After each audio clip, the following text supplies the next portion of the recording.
Meus irmãos, nós estamos no nosso segundo dia, brigadão Paulinho, Deus abençoe, do nosso Congresso Multiplique. A nossa gratidão mais uma vez, Emanuel, que se torna a nossa casa durante estes dias aqui, como batistas do estado do Pernambuco, como batistas brasileiros.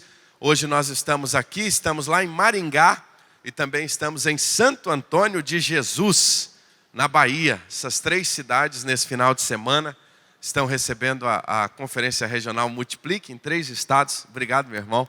E nós podemos assim, então, compartilhar a palavra de Deus. Sou grato a Deus pela sua vida, pela recepção, pela alegria de nós estarmos juntos. As igrejas que hoje tiraram esse dia para nós pensarmos um pouco no processo de retorno aos princípios, na multiplicação. Nós queremos agradecer ao pastor Eliabe, que já está conosco também, vai nos abençoar durante esse dia. Ele, a sua família, os líderes que vieram com ele. Daqui a pouco nós vamos ter um painel. Você vai poder perguntar, perguntas e respostas. Vai ser um tempo muito abençoador também. Pastor William Salgado já estava fazendo a sua conexão lá em Guarulhos. Daqui a pouco vai chegar aqui também para estar conosco.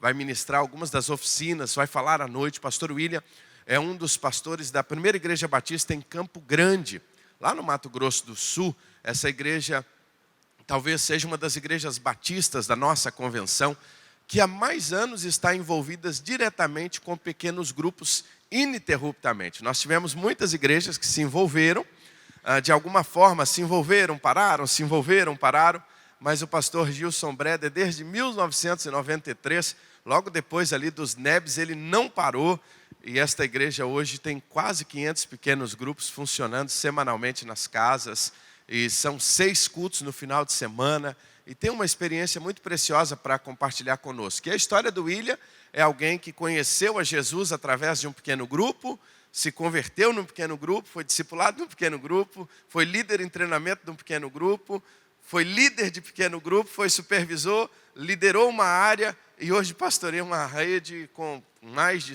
acho que aproximadamente uns 100 pequenos grupos funcionando.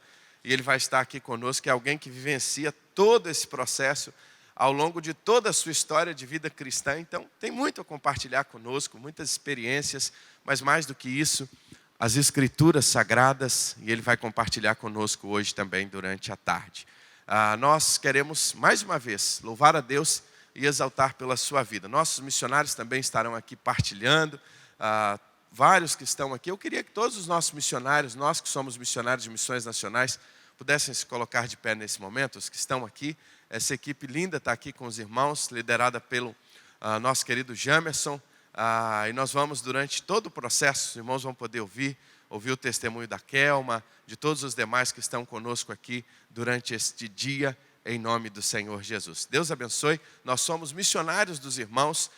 Nós estamos em plena campanha. Minha razão de viver é multiplicar. Se você ainda não recebeu um missionário lá na sua igreja e deseja fazer esta agenda, Jamerson, acho que o irmão é muito conhecido aqui, mas vou pedir mais uma vez que você se coloque de pé. Você pode falar com o Jamerson, ele é o responsável por esta agenda e vai ajustar para que você receba lá na sua igreja durante esses dias um missionário para compartilhar, para estar com você num pequeno grupo, né? Durante a semana. Pastor, gostaria de ter um missionário lá no pequeno grupo. Nós vamos ajustar para que tenha essa agenda, sendo possível, esteja num pequeno grupo também com você, nas suas organizações, talvez numa reunião da sua mulher cristã em missão, das mensageiras. Sendo possível a agenda, nós vamos com muito carinho poder estar lá durante esse tempo. Tá bom? Nós vamos nessa manhã falar um pouquinho sobre improváveis. Sabe por quê?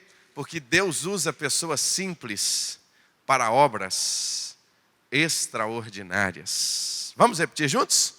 Deus usa pessoas simples para obras extraordinárias. É interessante quando nós pensamos nisso. Nós temos aprendido, pastor Eliabe, que esse movimento Multiplique, ele se tornou um movimento de homens improváveis. E quando a gente roda Brasil afora e vê os congressos, aí você vê alguns nomes lá que você nunca nem viu. E são preletores, e normalmente a gente estava acostumado e está acostumado com preletores extremamente conhecidos, mas de repente Deus começou a mexer no nosso meio e fazer e trazer pessoas para partilharem conosco nos congressos que são pessoas extremamente desconhecidas. Por que isso? Porque Deus usa pessoas simples para obras extraordinárias. É por isso que Deus tem feito coisas extraordinárias ao longo da história. E a gente vai olhando a forma de Deus agir, a forma dele trabalhar ao longo da história. E nós vamos notando que normalmente vem, na maioria das vezes, em contramão aquilo que nós temos de valor como mundo, aquilo que nós temos de valor como sociedade. É por isso que a cruz é loucura para muitos. Mas o Evangelho é o poder de Deus para a salvação de todo aquele que crê. Quando nós pensamos nisso, nós pensamos na necessidade de fazermos a diferença. E nós fomos chamados como igreja para fazer a diferença, e fazer a diferença a partir do nosso núcleo menor, do nosso oikos, da nossa casa, dos nossos relacionamentos, de onde nós estamos, e esse é o nosso chamado. E às vezes nós pensamos, muitas vezes, que fazer a diferença é ir além mar. Nós pensamos em fazer a diferença em outra parte do mundo. Nós pensamos a fazer a diferença em outro lugar que seremos enviados. Sem dúvida alguma, isso é bênção, isso é maravilhoso. Mas a luz que brilha forte longe, ela brilha inumeramente mais forte perto. E é interessante que quando a gente pensa sobre isso, Lucas 15 fala de 3 histórias que Jesus conta. Jesus nos fala sobre a parábola de um filho que se perde. E talvez em Lucas 15 essa seja a mais pregada. Não é verdade? Porque esta história de um filho que se perde em terra distante é algo extraordinário. Isso dá um enredo de filme. E aí isso mexe muito com a gente. E quando a gente fala de uma ovelha que se perde, ovelha é um bichinho simples. Ovelha não se perde longe de casa. Eu gostaria de pensar que esse filho pródigo fosse as missões além mar. Como isso mexe com a gente? E deve mexer mesmo.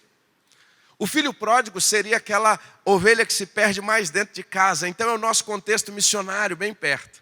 Agora tem uma terceira parábola, ou a primeira delas, que nós falamos muito pouco. Sabe qual é? A dracma perdida. Sabe por que nós falamos pouco da dracma perdida?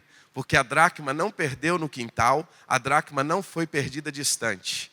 Ela se perdeu dentro de casa. E pouco nós mencionamos essa parábola. E pouco nós falamos sobre aqueles que estão perdidos dentro da nossa própria casa, do nosso oikos, dos nossos relacionamentos. E é a partir desses que nós precisamos entender que Deus nos chamou para fazer a diferença. E aí nós olhamos para isso e pensamos que o Senhor chama Abraão para ser bênção.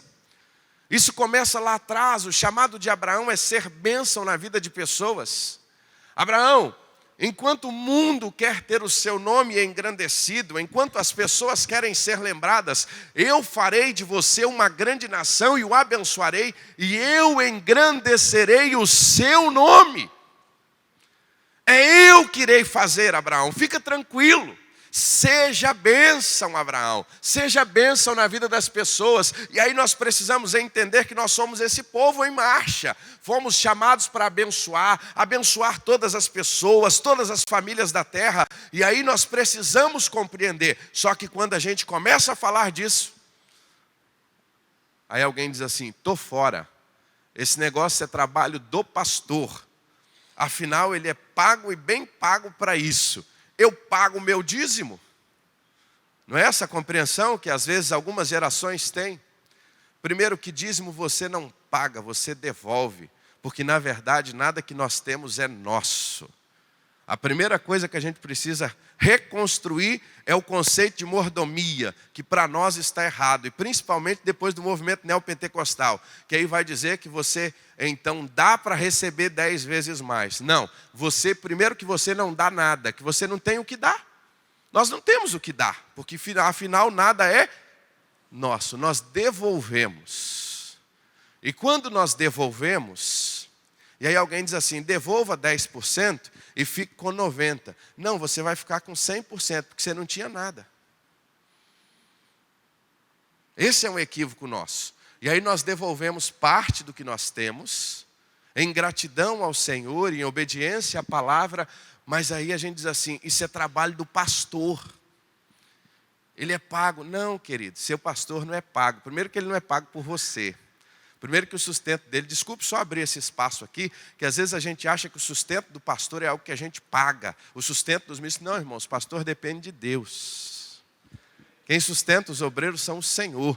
E a gente precisa parar com essa mentalidade medíocre, antibíblica nossa. A gente precisa resgatar valores, princípios de cuidado, de honra, de zelo, cuidado com os nossos obreiros. Aí a gente diz assim, estou fora. Aí a gente, sabe por que a gente está fora? Eu não sou capaz. Primeira desculpa que a gente dá. Segundo, eu não tenho um chamado, eu não tenho um curso, eu não sou preparado para isso. Como é que eu vou ser bênção na vida de alguém? Esse é um grande equívoco nosso. E aí, para quebrar toda a nossa argumentação, Marcos capítulo 5 traz um camarada que nos chama muita atenção. E ele mexe conosco. E é alguém que entendeu a sua vocação.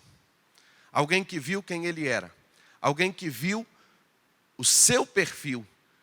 E no processo, ele foi liberto. Um homem que tinha uma legião de demônios. Encontrou Jesus, foi livre. E meia hora depois foi o primeiro missionário enviado na Bíblia. Olha que loucura. Primeiro obreiro enviado, quem era? O ex-endemoniado gadareno. Senhor, deixa eu te seguir na tua caravana. Não, volta para a tua casa e fala para os teus a maravilha que Deus operou na tua vida. E o texto diz que ele volta e vai para Decápolis. E ele faz a diferença em 10 cidades. Sabe por quê? Porque ele entendeu a sua chamada, a sua vocação, e ele foi obediente ao Senhor. Ele compreendeu quem ele era. Ele compreendeu para que ele existia. Ele compreendeu a sua razão de existir, a sua missão. E aí, a pergunta é, você está em dúvida? Você tem dúvida quanto para que Deus te chamou a sua vocação? E aí, meu irmão, eu quero lhe dizer uma coisa. Você foi chamado para abençoar. Você foi chamado para ser instrumento de Deus na vida do outro. A única razão, irmãos, de nós ainda estarmos como igreja nesta terra, é somente esta, de ser sal e ser luz no mundo podre. É por isso que o Senhor tem sido longânimo ainda em não retornar. Claro, fomos criados para a glória de Deus, a razão da nossa existência é a glória de Deus, mas enquanto igreja aqui, e aí a gente precisa só entender, a missão não foi criada para a igreja, mas a igreja foi criada para a missão de Deus, que está em missão em resgatar o homem perdido. Nós, como igreja, nós fomos criados por Deus para nos unir a Ele na missão de resgate do homem que se afastou dEle. Deus não criou uma missão para a igreja, não. Deus criou uma igreja para a missão. Isso precisa entrar no nosso coração. Isso precisa sair da nossa mente e a gente entender isso. E aí nós vamos compreender isso quando? Quando nós entendermos que Deus usa pessoas simples para obras. Abra sua Bíblia em Atos dos Apóstolos. Nós vamos entrar em Atos dos Apóstolos, capítulo 4, a partir do verso 13. Todos nós sabemos que Atos é um livro histórico e nós não vamos aqui fazer doutrina no livro de Atos, até porque seria um equívoco hermenêutico muito grande. E nós não vamos entrar... Ô Yudi, que bom te ver, cara. Deus te abençoe. Nós não vamos fazer um equívoco teológico de apoiar-nos doutrinariamente no livro de Atos. Mas nós podemos aprender através de uma boa hermenêutica no livro de Atos, aprender o seu contexto histórico, aprender o que está acontecendo e dos princípios ensinados no livro de Atos, que são bases, que são fundamentos, nós podemos então tirar lições práticas para a nossa vida. E então eu quero convidar você que possamos ler em uma só voz esse texto. Vamos juntos? Ao verem a ousadia de Pedro e João, sabendo que eram homens iletrados e incultos, ficaram admirados e reconheceram que eles haviam estado com Jesus. Vendo que o homem que havia sido curado estava com eles, nada tinha a dizer em contrário. Vamos lembrar um pouquinho do contexto e o que está acontecendo à luz desse texto que acabamos de ler. Se você voltar ao capítulo 13, eu quero te convidar a voltar uma página da sua Bíblia, e você vai notar que Pedro e João, então, estavam chegando ao templo, era hora de oração, a 9h, às 3h da tarde, eles estavam ali para orar, para buscar a presença de Deus, e é bom lembrarmos que a primeira igreja, se assim brincamos, a primeira igreja batista de Jerusalém, era uma igreja ainda judaica cristã. Era uma igreja onde a sua grande maioria tinha vindo do judaísmo e a grande influência da cosmovisão, da religião judaica estavam sobre eles. É tanto que isso vai gerar lá na frente uma crise grande ainda no coração de Pedro, a ponto de ser literalmente reprimandado por Paulo. Os primeiros cristãos ainda tinham essa grande questão e questionamento acerca das obras da lei e a prática agora do cristianismo. Essa dúvida, somos salvos somente pela fé? Ou em algum momento ali, alguns titubearam e é necessário, por exemplo, Paulo escrever aos Gálatas dizendo, olha, vocês estão deixando os fundamentos. E voltando a praticar as obras da lei, relacionando isso com salvação. Então essa primeira igreja, os seus primeiros anos, uma grande maioria vindos do judaísmo, tinha uma grande influência do contexto judaico. E nós temos aqui estes homens ainda como prática da sua religiosidade, indo ao templo, buscar ao Senhor. E nós temos então Pedro e João indo fazer essa busca, indo em busca da oração. E nada de equivocado e de ruim nisso. Mas só apenas lembrando o contexto, e quando chegam ao templo, eles se deparam com esta situação. Um homem pedindo esmolas. Um homem falando expondo a sua necessidade. Um homem que desde o ventre da sua mãe era coxo e que todos os dias se colocava na porta do templo pedindo ajuda. Imagine a história desse homem. Nós não sabemos a sua família, nós não sabemos de onde ele veio, o seu contexto, mas a verdade é que todos os dias, e desde a sua juventude ele estava ali pedindo ajuda, pedindo socorro. Quantas pessoas não entravam, não saíam, não passavam por aquele homem. Algumas com um olhar de misericórdia então expressavam a sua misericórdia, outros talvez poderiam até xingá-lo, como de costume, como nós vemos na sociedade atual. Mas a verdade é que ali estava um homem à margem.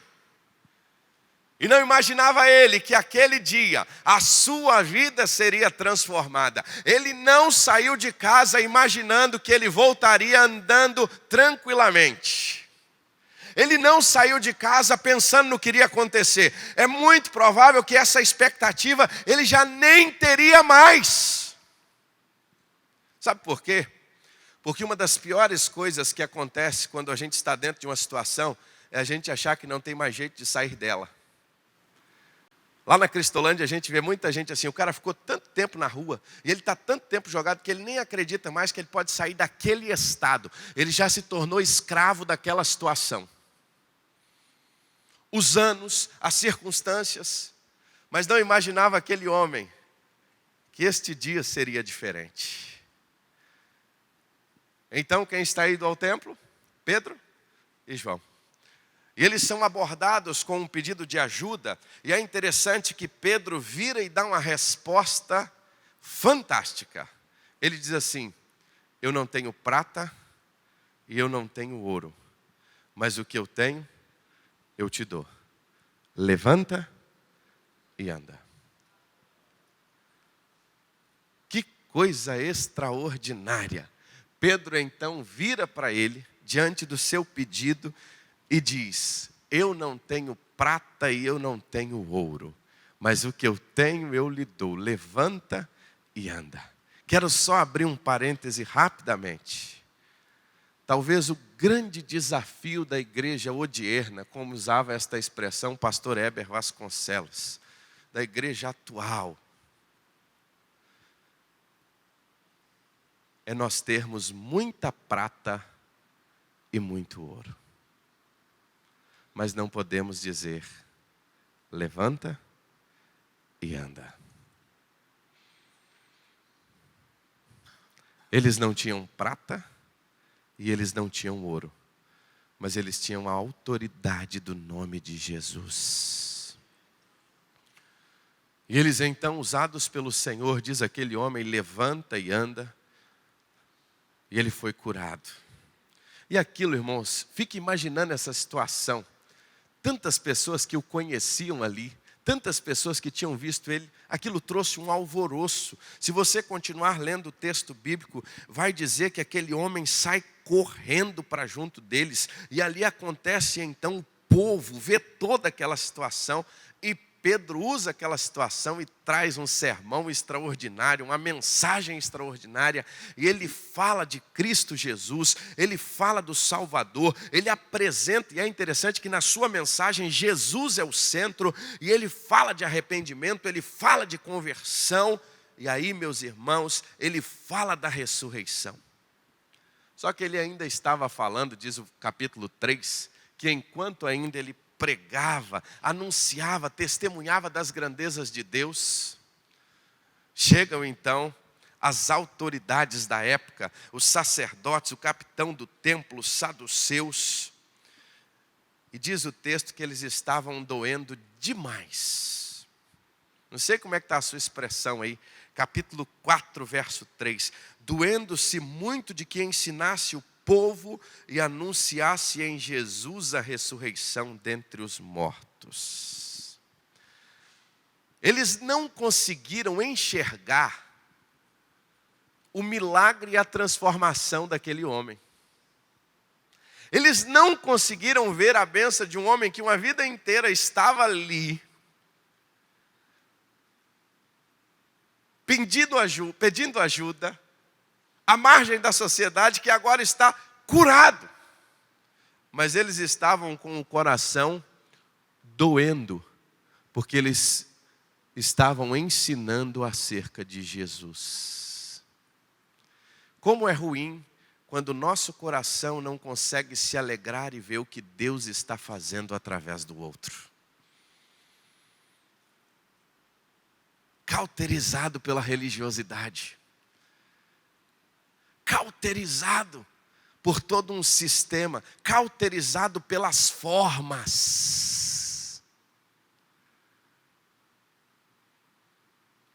É tanto que na cura do cego foi semelhante. E começaram a investigar, chama o pai do menino. Mas o que eu gosto mesmo é da resposta do cego. Uma coisa eu sei, eu era cego e agora vejo. Oh, glória! Eu fico imaginando a resposta desse coxo. Se ele passasse pelo mesmo questionário, se botasse ele na mesma entrevista, no final ele ia dizer assim: uma coisa eu sei, eu era coxo, mas agora eu estou curado para a glória de Deus. Sem dúvida alguma, nossa experiência não é base para a vida de ninguém. Sem dúvida alguma, a experiência não é doutrina para a vida de ninguém. Mas uma coisa é certa: as pessoas podem questionar o que quiser, mas só tem algo que alguém não pode lhe questionar: a sua experiência. Claro, ela jamais pode ser contraditória às Escrituras, porque para nós o princípio maior é a palavra de Deus. Nós jamais iremos contradizer o que a Bíblia diz. Mas a verdade é que uma experiência como essa, autenticada pelo poder de Deus, por aquilo que as Escrituras nos ensinam, que o Senhor tem poder para curar, para transformar, para fazer, porque Ele é Deus, agora seria inquestionável.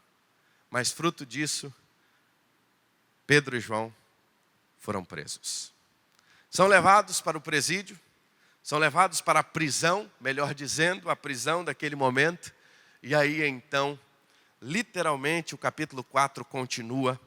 E acontece no dia seguinte uma reunião onde os principais, os anciãos e os escribas, diz o texto bíblico, voltam ao assunto, chamam o sacerdote. É aquele momento de resolver. Vamos então agora entrevistar os envolvidos no caso. E aí buscaram um homem chamado Pedro. Imagina a fineza desse Pedro, né? Um homem como Pedro. Quem estava lá? Pedro e João. Chama os dois e então começa a interrogar os dois do que tinha acontecido. O que aconteceu? O que vocês têm a nos dizer sobre o fato ocorrido? E aí, é interessante a pergunta do sacerdote. Ele literalmente levanta a bola e diz assim: Pedrão, pode cortar à vontade. Com que poder, Pedro? Com que autoridade vocês fizeram isso? Essa era aquela pergunta que todo mundo gostaria de ouvir. E Pedro também. Ah, pode deixar. Pedro sabia muito bem defender e explanar a razão da sua fé. Todo crente precisa saber a razão da sua fé.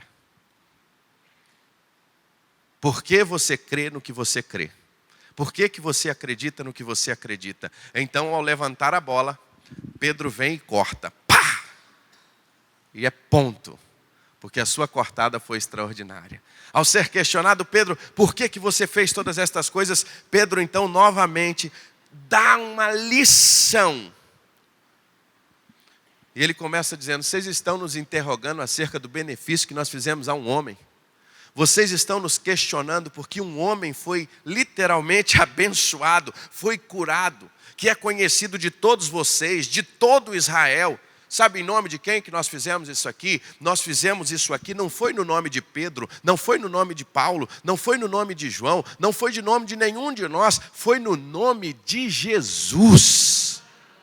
Olha a centralidade da vida de Pedro, a centralidade é em Cristo, o reconhecimento que ele não poderia fazer nada, que ele não era nada, que ele era um improvável, que ele não tinha condições de fazer coisa alguma, mas ele diz: foi no nome de Jesus, o Cristo Nazareno, aquele que vocês crucificaram, mas quem Deus ressuscitou dentre os mortos, e é o nome desse, é que esse está e estão diante de vós. Ele foi a pedra rejeitada por vós, o qual foi posto por cabeça de esquina. E aí ele arremata no 12: em nenhum outro nome há salvação, porque também debaixo do céu nenhum outro nome há dado entre os homens, pelo qual devamos ser salvos. Aleluia! O nome de Jesus, que coisa linda, sendo exaltado, sendo glorificado, diante de todos aqueles doutores, diante de todos os religiosos da época, diante de todo o sinédrio, diante de toda aquela situação. Nós não fizemos. Enquanto a gente vive uma geração que quando algo acontece diz assim: vem para cá porque aqui acontece, vem para cá porque eu faço milagre, vem para cá porque eu vou resolver a sua vida. Irmãos, como é lindo as escrituras, quando algo acontecia, quando um milagre acontece, foi para ir adorar e reconhecer que Jesus Cristo é o Senhor, porque tudo é por Ele e para a glória dEle. A metanarrativa da redenção vai nos ensinar de Gênesis a Apocalipse que tudo deve girar ao redor de Jesus. É Ele. É por isso que nós somos cristocêntricos. É por isso que as nossas mensagens, o nosso púlpito, as nossas canções precisam ser cristocêntricas. Porque é para Ele, por meio dEle, que são todas as coisas. E Pedro sabia disso. Mas aí vem o texto que nós lemos. Fruto disso, olha a resposta. Então eles, vendo a ousadia de Pedro e João, foram informados que eram homens sem letras. Eu estou lendo na Corrigida Fiel esse ano, eu escolhi ela para fazer a minha leitura bíblica anual. Talvez você está estranhando um pouquinho a versão, eu estou lendo nessa versão. Então eles, vendo a ousadia de Pedro e João, foram informados que eram homens sem letras e indoutos, e maravilharam-se, e reconheceram que eles haviam estado com Jesus.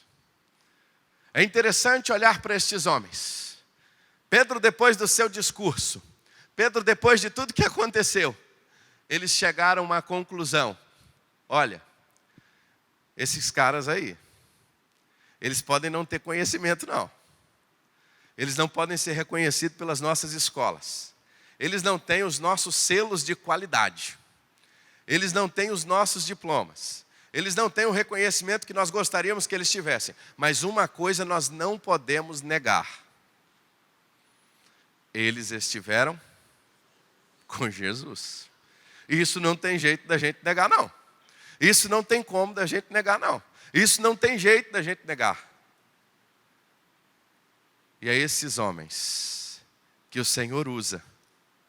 Não estamos aqui de maneira nenhuma elogiando e exaltando a ausência de instrução. Pelo contrário, nós devemos mais e mais buscar conhecer e conhecer a palavra. Toda a instrução ela é sempre muito boa e essencial a todos nós.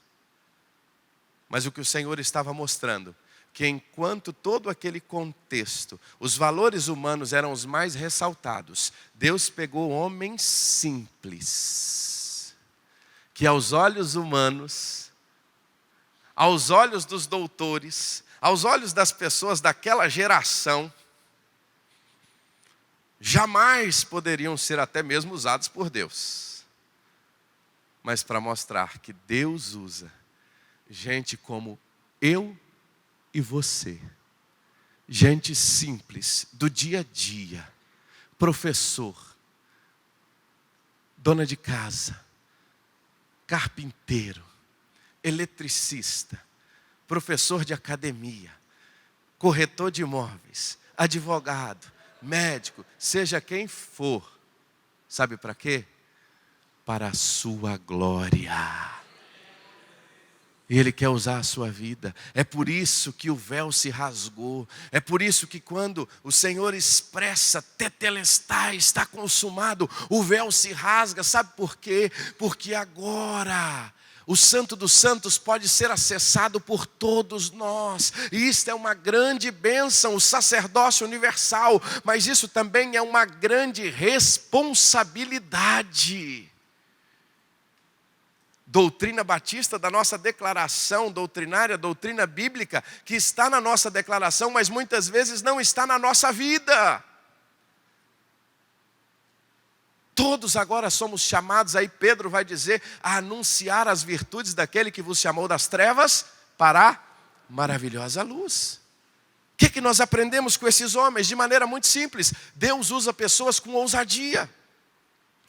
E Pedro e João foram usados ousadamente, porque eles estavam cheios do Espírito Santo. Ao verem a ousadia de Pedro e João, sabendo que eram homens iletrados e ocultos, ficaram admirados.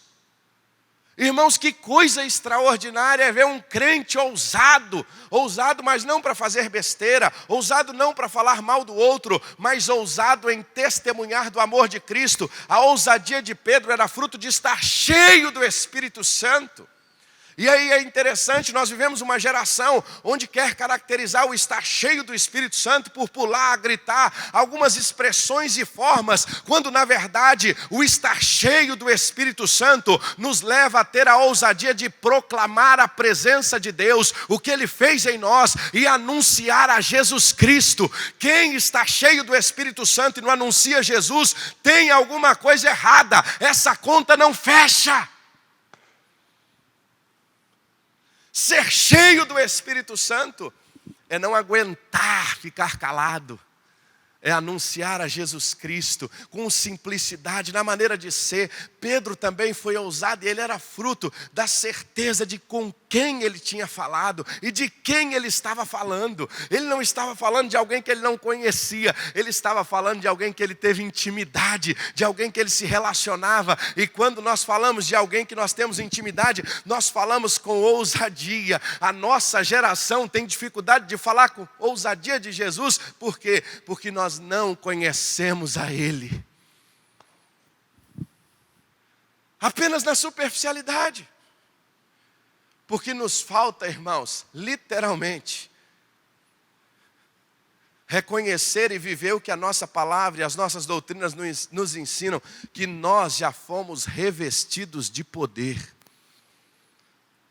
O revestimento não é algo que virá depois da conversão, não. O revestimento é algo que acontece conosco no ato da nossa conversão, até porque o selo, o penhor do Senhor veio sobre nós e nos convenceu do pecado, da justiça e do juízo. O Espírito Santo de Deus está em nós e age através de nós.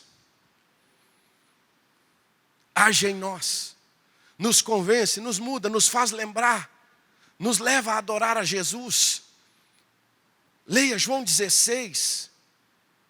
A melhor teologia do Espírito Santo. Eu gosto muito do que o Stott escreve sobre ele, mas sem dúvida alguma, a que ele mesmo diz é a melhor de todas. Leia João 16, veja o que Jesus fala sobre o Espírito Santo. E aí uma coisa interessante, avivamento, diz o Billy Graham, vamos juntos? Avivamento não é descer a rua com um grande tambor, é subir o Calvário. É isso, meus irmãos. É entender essa dimensão da vida cristã, é compreender que o Senhor, além de ousadia, vai nos dar fruto de um arrependimento genuíno, de uma transformação, autoridade. E essa autoridade, ela era oriunda de onde? Deles mesmos? Não. E reconheceram que eles haviam estado com? A autoridade vem do Senhor Jesus. Eles estiveram com Cristo. E aí, irmãos, uma coisa muito simples. Uma vida transformada por Jesus convence qualquer pessoa sobre o poder de Cristo. Guarda isso. Uma vida transformada por Jesus convence qualquer pessoa que Deus existe e que Ele reina e que Ele vive. É por isso que ontem eu estava dando testemunho daquela família que nós batizamos. E a filha entendeu o Evangelho, sabe por quê? Porque ela disse assim, o meu pai é outra pessoa, a minha mãe é outra pessoa, os meus pais, o casamento deles, a nossa família é diferente. Então como eu vou ficar longe desse Jesus? Sabe por quê? O nosso maior testemunho é como as pessoas enxergam nossas vidas antes e depois do nosso encontro com Jesus.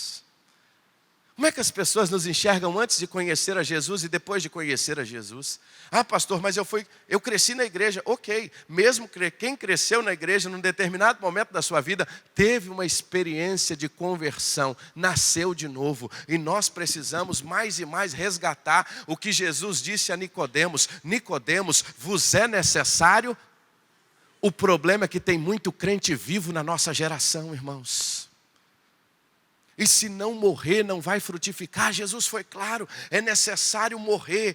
Aquele que quiser vir após mim, negue-se a si mesmo, tome a sua cruz e siga-me. Bonhoeffer nunca foi tão feliz ao escrever A Graça Barata. Que texto extraordinário, que foi tão presente na sua época, mas tão presente na nossa.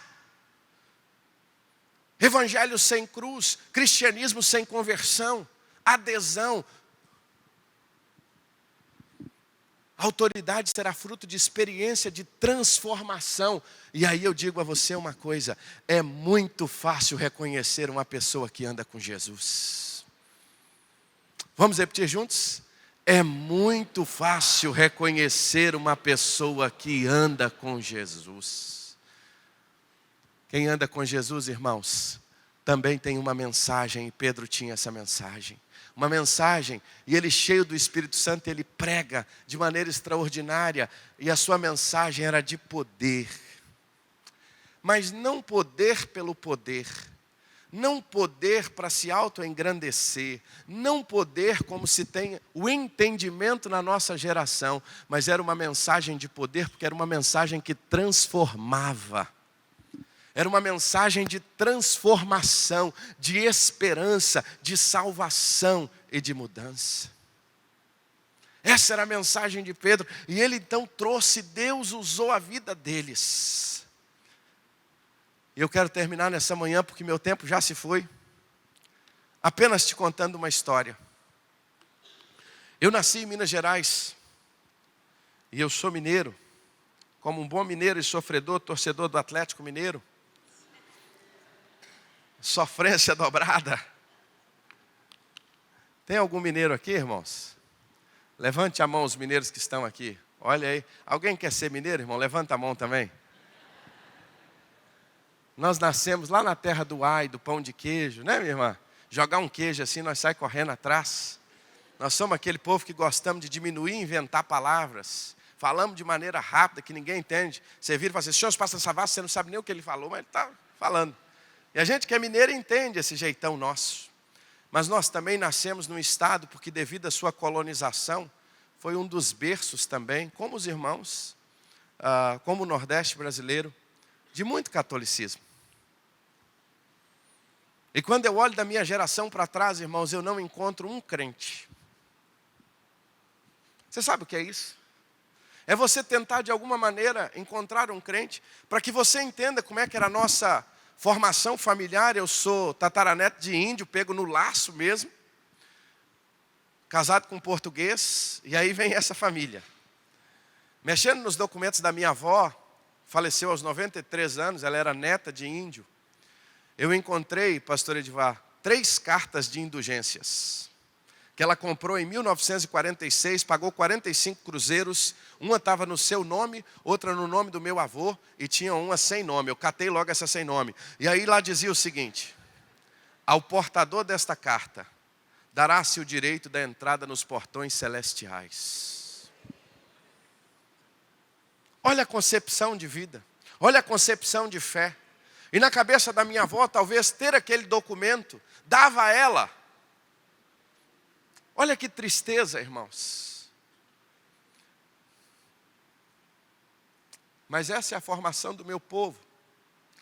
E talvez essa seja a formação da sua família.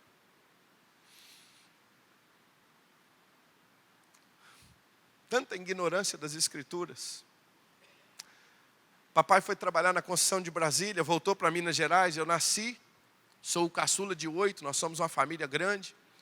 E aí minha irmã mais velha ficou no Distrito Federal e os irmãos começaram a voltar para estudar e se preparar. História muito comum, parecida com a sua família. As nossas famílias, a maioria tem essa história de um que foi, aquele primeiro corajoso, que abriu o caminho, foi levando os demais, não é assim? E aí papai então disse assim, vamos voltar. E nós voltamos para uma cidade chamada Braslândia. E nós fomos para uma rua morar em frente à casa de uma mulher que se chamava Abigail. Na verdade, Deus estava nos movimentando, era para mudar toda a história da nossa casa. E a gente não estava entendendo. E quando a gente chegou, e a gente começou a conhecer os vizinhos, a primeira coisa que nos chamou a atenção é que aquela mulher se importou com a gente. A gente morava num barraco de madeira, e Brasília venta muito nessa época, é muito seco. E aquele vento passava. E quem já morou em barraco de madeira, que tem aquelas frestas, meu irmão, que o vento passa, além de zoar, faz um frio danado de noite. E ela olhava aquela situação e ela começou a cuidar da gente. E aí ela chegava, fim do dia, ela chegava do trabalho, pastor Alberto, e ela vinha andando, num andar tranquilo, vinha com as sacolinhas e ela ia primeiro lá em casa e deixava. E a minha mãe, com aquele monte de filho, ela às vezes deixava um pedacinho de carne, uma mistura. Você chama de mistura também? Deixava aquela mistura assim, coisa boa. Ovo é muito bom, irmãos. E a gente descobre que tem o mesmo gosto de carne. Mas de vez em quando também, você comer uma misturinha assim é bom, não é? E ela deixava com a gente. Só que eu notava que ela ia para casa e o marido dela era alcoólatra. E ele dirigia mexia com carroça, guiava uma carroça, fazia frete para as pessoas, e ele chegava bêbado, e ele vinha naquela carroça, eu não sei como é que ele parava em pé ali. E, irmãos, ele chegava, e era um peteco danado, uma briga danada. E o homem era bravo. Ele veio aqui de Vitória de Santo Antão, pense num homem bravo. E ele pegava uma faca e ele passava no chão e batia no lombo do animal. E aquilo, meu irmão, era uma história. Mas a Abigail chegava. E eu não hoje eu entendo, aquela mulher era o Espírito Santo de Deus. Ela acalmava aquela situação, colocava ele para dentro de casa. Elias então ajudava a desarriar o cavalo, levava o cavalo por pasto, e aquilo vinha uma paz. Sabe aquela paz que o mundo não pode dar? Era aquela. E aquilo foi mexendo com a gente. E aquela mulher foi cuidando da gente. Ela trabalhava na casa do governador. Ela passava as roupas do governador. Então ela saía cedo, trabalhava o dia na residência oficial, voltava. Até que um dia ela disse assim para minha mãe: olha, domingo eu gostaria de levar o seu filho para a igreja comigo. Quando a minha mãe poderia dizer não? Nunca. Mineiro, ele tem um negócio dentro da cultura dele, da cosmovisão, que é dever obrigação. Quando alguém ajuda ele no momento difícil, acabou. O resto da vida ele vai lembrar daquilo, e o que você pedir para ele, ele vai fazer, porque você o ajudou na hora difícil. Isso é cultural para o mineiro. Está dentro do seu formato de cultura. Minha mãe não podia dizer não. E aquela mulher então começou a me levar para a igreja com 8 para 9 anos de idade. Meus pais não eram crentes, eu fui o primeiro da minha casa. E ali eu comecei a ouvir o evangelho. Pastor Massatoshi insistentemente pregando a palavra de Deus. Até que aos 13 anos, quando eu tinha o maior medo da minha vida, que era o medo da morte. Num domingo pela manhã, numa igreja como esta, ele pregava uma mensagem em João capítulo 5, versículo 24. Em verdade vos digo que todo aquele que criou e ouve a minha palavra tem a vida eterna. Não entra em juízo, mas passou da morte para a vida. Naquela manhã eu encontrei a Jesus, ou Jesus me encontrou. O meu coração foi transformado e eu encontrei a paz. Eu nunca mais fui a mesma pessoa. Fruto disso, os meus irmãos também começaram a ir. Influenciado por aquela mulher, daqui a pouco a minha mãe. E hoje, irmãos, 70% da minha família conhece a Jesus.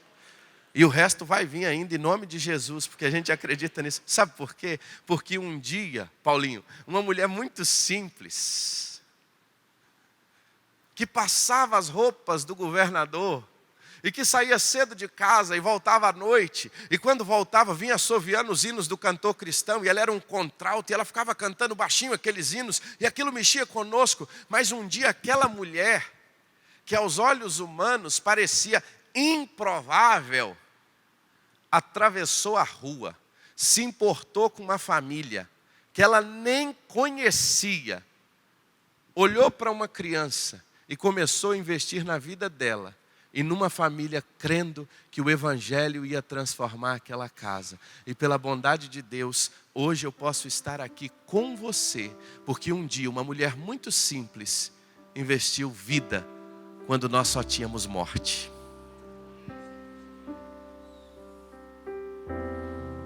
Você pode ser essa Abigail. Você, meu irmão, é esse homem que Deus quer usar. Quando eu falo disso, eu acredito demais nisso, sabe por quê? Porque eu sou fruto disso. De alguém que teve compaixão de uma criança. De alguém que investiu. De alguém que amou sem querer nada em troca. Até porque nós não tínhamos nada para oferecer. Povo matuto, vindo lá da roça. Aqueles meninos tudo bobinho. Mas aquela senhora olhou e disse assim: essa família precisa de Jesus. E o que eu tenho de melhor eu vou oferecer para eles. O que eu tenho de melhor não é a mistura que eu posso dar. O que eu tenho de melhor não é o que eu posso ajudá-los no momento da dificuldade. O que eu tenho de melhor é o Cristo que eu conheci lá no Pernambuco. Então eu tenho uma dívida com Pernambuco, ó. E é grande. Porque a senhora que foi instrumento de Deus para abençoar a nossa casa, um dia ela saiu daqui e foi para lá. E por isso hoje eu posso estar aqui. Esse é o movimento de Deus. Hoje Deus quer usar a sua vida como um improvável. Sabe aquele seu sofá bonito que Ele te deu?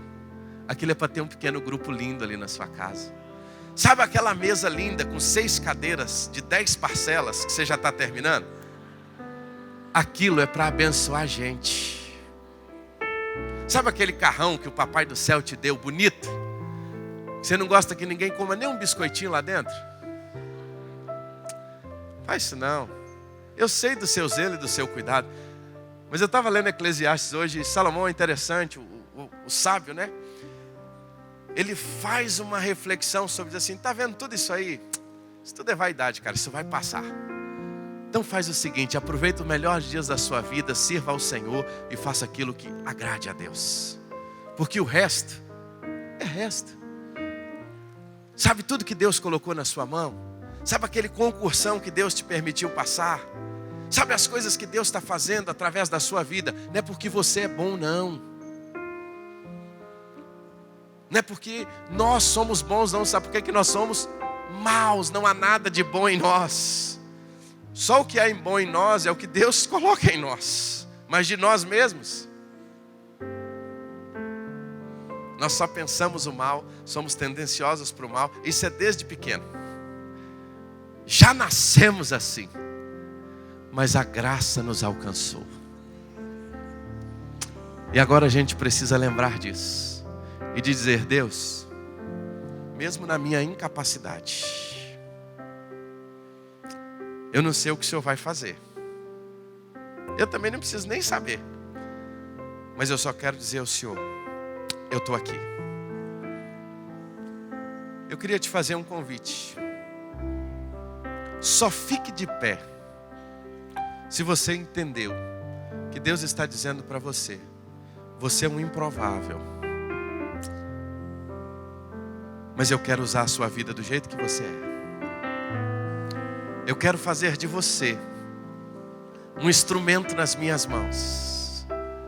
Eu quero que as pessoas vejam em você que você esteve comigo. Uma coisa eu sei, esse Pedro e esse João, pastor Júlio, eles não têm muita formação não, mas eles estiveram com Jesus. Queria que você agora orasse ao Senhor, aonde você está, e falasse: Pai, eu quero ter mais experiências contigo. Fale para Deus agora: Senhor, eu quero que as pessoas vejam o Senhor em mim, através de mim. Eu quero ser um instrumento para a tua glória. Eu quero ser usado pelo Senhor.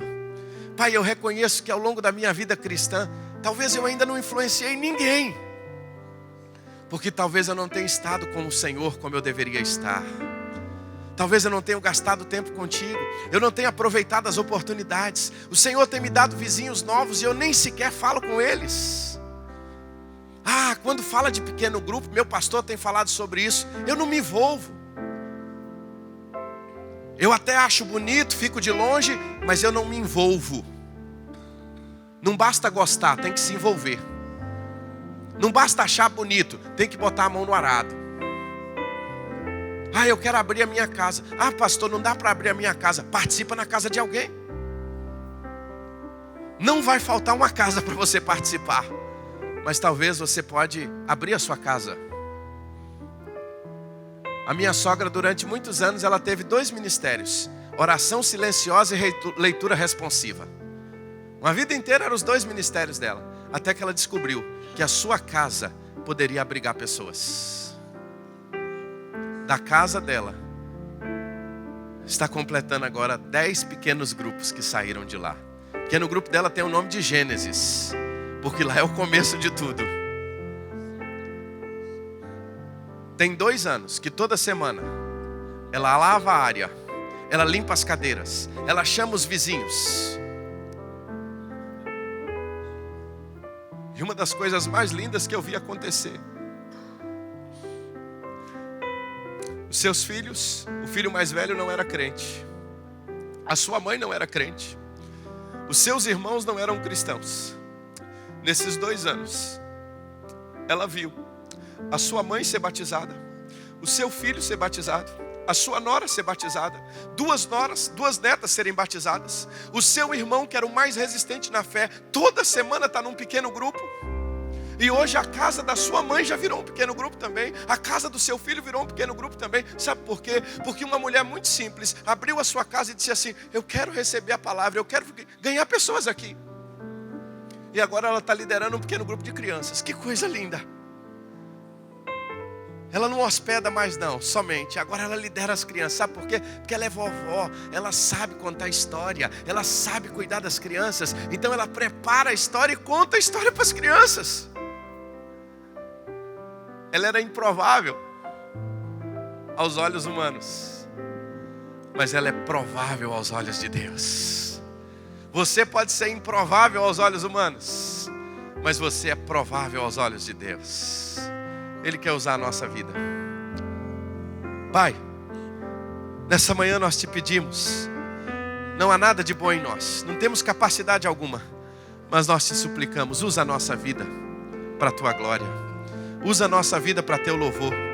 Usa a nossa vida, Senhor, para que o teu nome seja glorificado. Pai, que o Senhor seja exaltado. Pai, assim como o Senhor usou o ex-endemoniado gadareno. Ó Deus, nós não temos diferença nenhuma daquele homem. Às vezes a gente se acha melhor do que os outros. Deus, nós não temos diferença nenhuma dele. Nós estávamos aprisionados no pecado. Ó Deus, mas o Senhor nos libertou e nos livra todos os dias das mentiras de Satanás, nos livra todas as horas daquilo que Satanás tenta nos aprisionar. Mas Pai, nós te pedimos nessa manhã, assim como o Senhor usou ele para abençoar 10 cidades, nós te pedimos, nos use para abençoar uma pessoa, Pai, a começar por alguém da nossa casa. Ó Deus, que ao sair daqui nós possamos passar ali naquele varal, Pai, que está ali onde vamos colocar o nome de alguém que nós gostaríamos de levar a Cristo. Eu gostaria que o Senhor nos colocasse no coração o nome de alguém agora, que o Senhor quer nos usar para a gente testemunhar do seu amor e falar do seu amor a estas pessoas. Toma conta de nós, enche o nosso coração de desafios e de ousadia no teu Santo Espírito, em nome de Jesus, amém.